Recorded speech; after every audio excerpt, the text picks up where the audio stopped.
사랑하는 성도 여러분, 반갑습니다. 영암교회 365 성경 통독 성경 개요 중에서 레위기를 담당하게 된 서우진 목사입니다. 우리가 레위기 말씀을 함께 읽으면서 또 은혜를 받기 전에 이 레위기가 어떠한 말씀인지를 우리가 함께 나누었으면 좋겠습니다.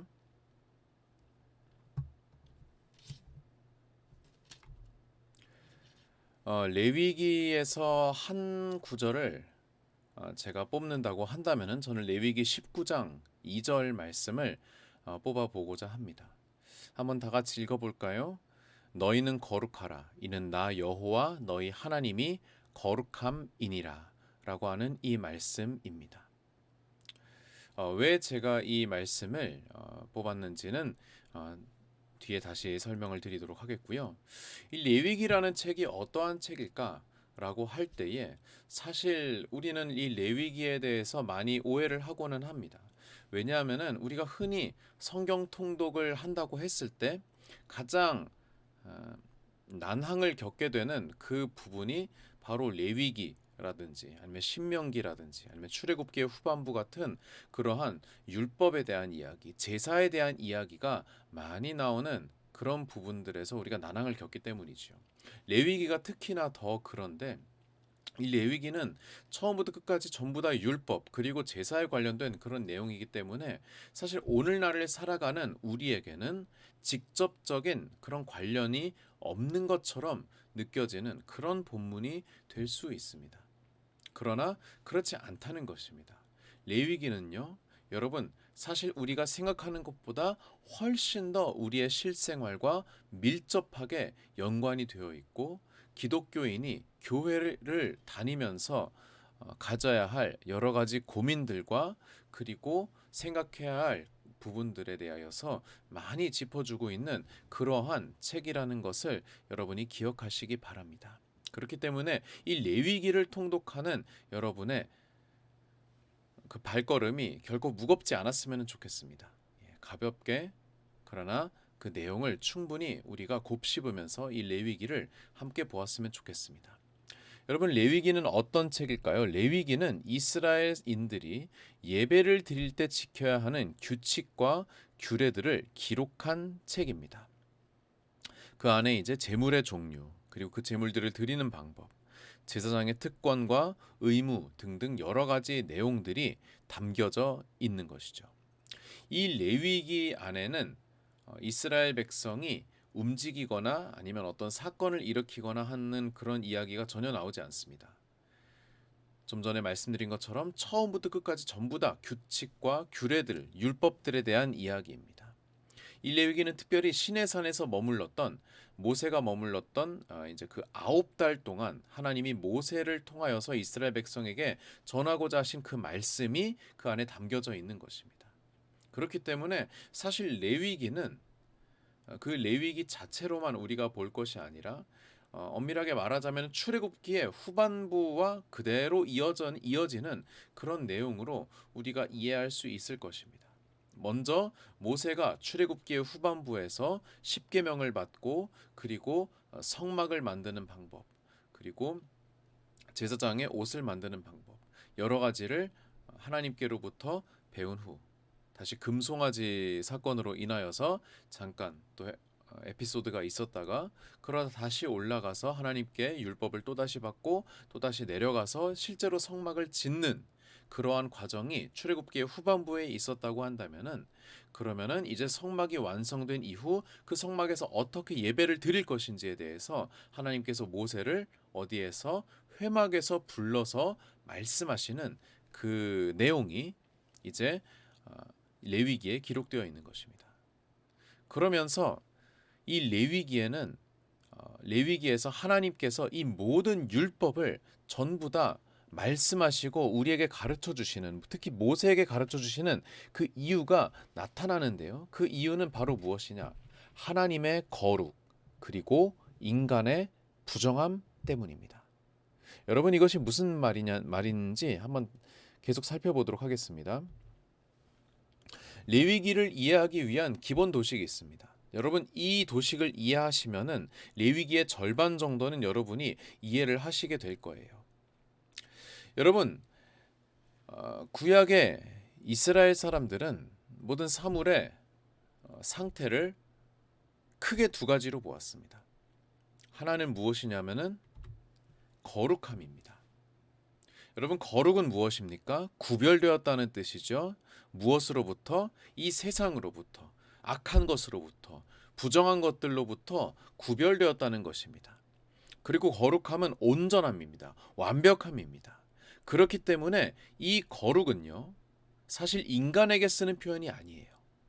사람 혹은 민족에게 쓰는 표현이 아닙니다. 이 거룩은 오직 누구? 하나님께만 쓰여지는 표현이에요. 오직 거룩하신 분은, 유일하게 거룩하신 분은 여호와 하나님 한 분뿐입니다. 자, 그러면은 하나님이 거룩하실진데 인간은 어떠한 상태일까요? 네, 바로 부정한 상태이지요. 정하지 않다, 깨끗하지 않다, 더럽다. 무엇 때문에? 죄 때문에, 연약함 때문에, 질병 때문에, 죽음 때문에 인간은 그 부정의 상태 가운데 있는 것이죠. 그래서 이스라엘 백성도 어디에 속해 있어요? 부정한 가운데 원래는 속해 있는 것입니다. 모든 이방 민족과 마찬가지로. 그런데 그 이스라엘 백성이 이제 출애굽을 경험하면서 누구를 만나게 돼요? 하나님을 만나게 됩니다. 이스라엘의 하나님, 이스라엘의 아버지신 그 여호와 하나님을 백성들이 만나게 됩니다. 그런데 여러분, 이 거룩한 것과 부정한 것이 만나면은 여러분 어떠한 일이 발생할까요?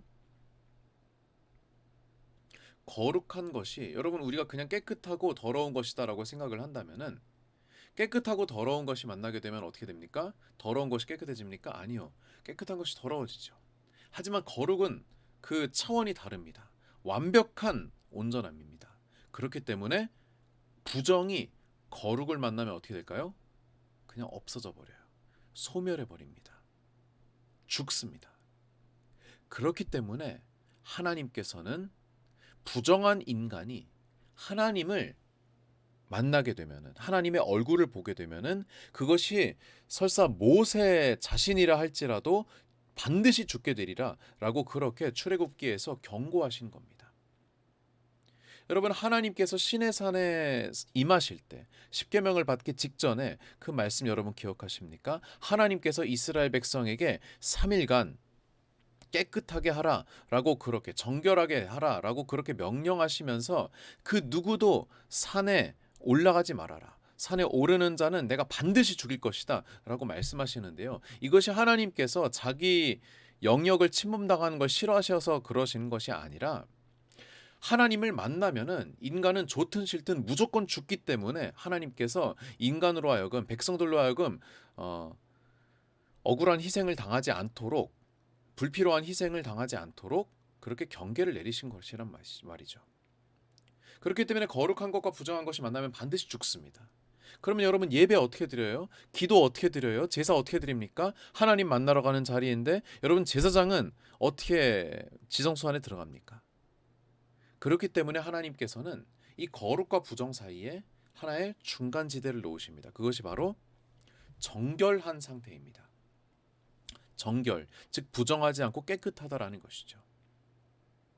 그러나 여러분, 깨끗하더라도 거룩하지는 못합니다. 왜냐하면 하나님께서만 거룩하시기 때문에.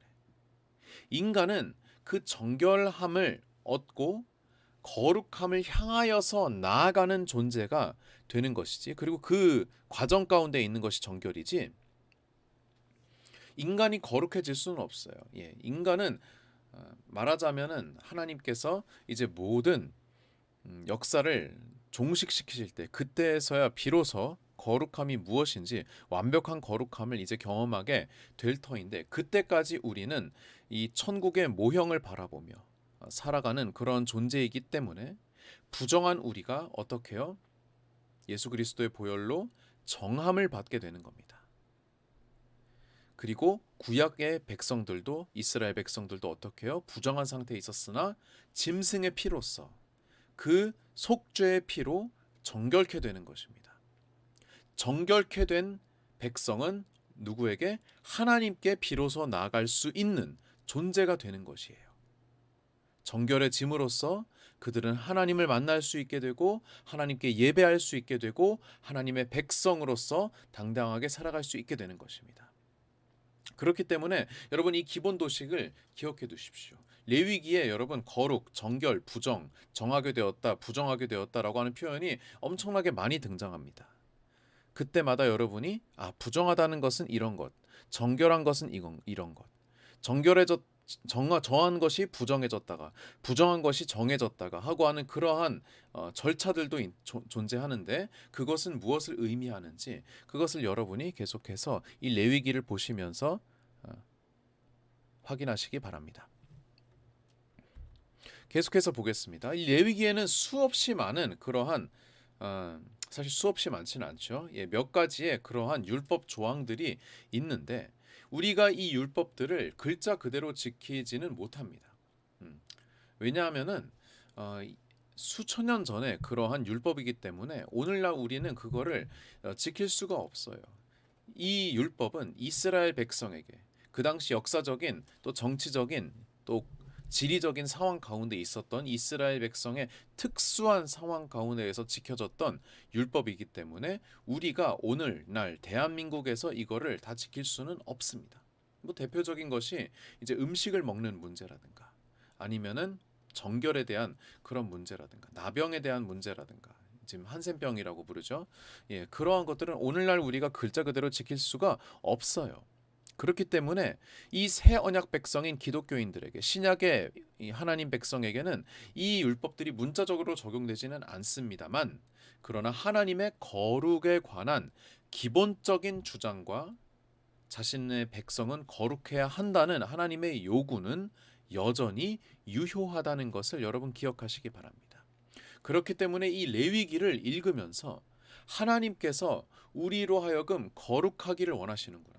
하나님께서 우리로 하여금 부정한 상태에서 벗어나 정하게 되기를 원하시는구나. 그 정한 상태에서 우리는 무엇을 해야 하는구나. 라고 하는 그러한 하나님의 뜻, 하나님의 마음이 그 레위기 가운데 들어있다는 거예요. 하나님의 백성은 어떠해야 하는가? 라고 하는 것을 끊임없이 이 레위기를 통해서 말씀해 주고 계시는 것입니다. 레위기의 내용을 조금 더 구체적으로 보게 된다면은 예법에 관한 예배에 대한 법과 규례가 등장합니다. 특히 많은 제사들 번제와 또 화목제, 속죄제, 속건제 그러한 여러 가지 소제 또 등등의 여러 가지 제사들에 대한 그런 규례들이 있고요.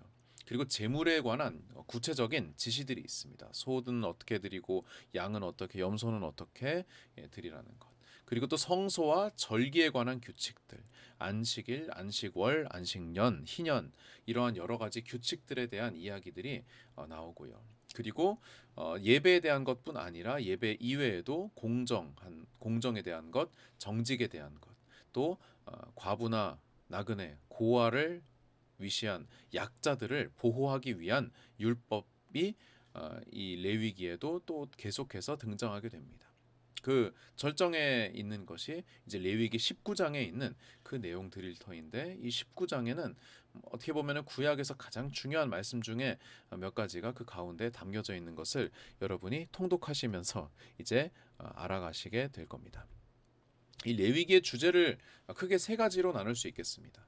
첫 번째는 이스라엘의 정체성입니다. 이스라엘은 누굽니까? 하나님의 백성입니다. 그러므로 이스라엘은 이렇게 살아야 한다. 이렇게 해야 된다. 이렇게 하지 말아야 한다라고 하는 그 원동력, 그 근거가 어디? 바로 하나님의 백성인 이스라엘이기 때문이다. 라고 하는 것에서 그 정체성에서 우리가 이 말씀의 근거를 찾을 수 있게 됩니다. 또 한 가지는 무엇이냐면 이스라엘의 거룩성입니다. 이스라엘은 어떻게 해요? 거룩해야 합니다. 이방 백성들과는 전혀 다른 존재이며 구별되어야 합니다. 그렇기 때문에 정말 독특한 형식의 예배를 제사를 이스라엘 백성은 이 레위기를 통하여서 드리게 됩니다. 세 번째로 이스라엘의 예배에 대한 것입니다.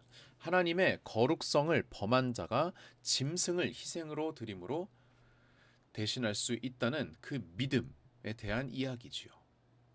다시 한번 읽어드릴까요? 하나님의 거룩성을 범한 자.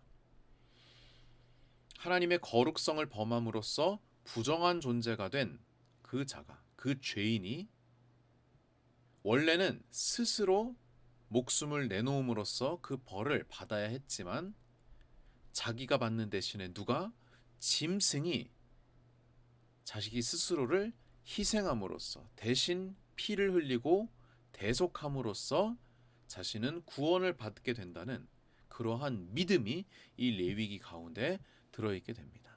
물론 이것은 신약 시대로 나아가서 예수님을 십자가에 달려 돌아가신 예수님, 그 나 대신에 피를 흘려 돌아가신 예수님, 그 예수님을 믿음으로써 구원을 얻는다라고 하는 그 완성된 도식의 예표가 되겠습니다. 우리가 레위기를 읽어 나아갈 때 계속해서 반복되는 그런 순서들이 몇 가지 있는데 그 중에 중요한 것이 무엇이냐면은 기본적인 제사입니다.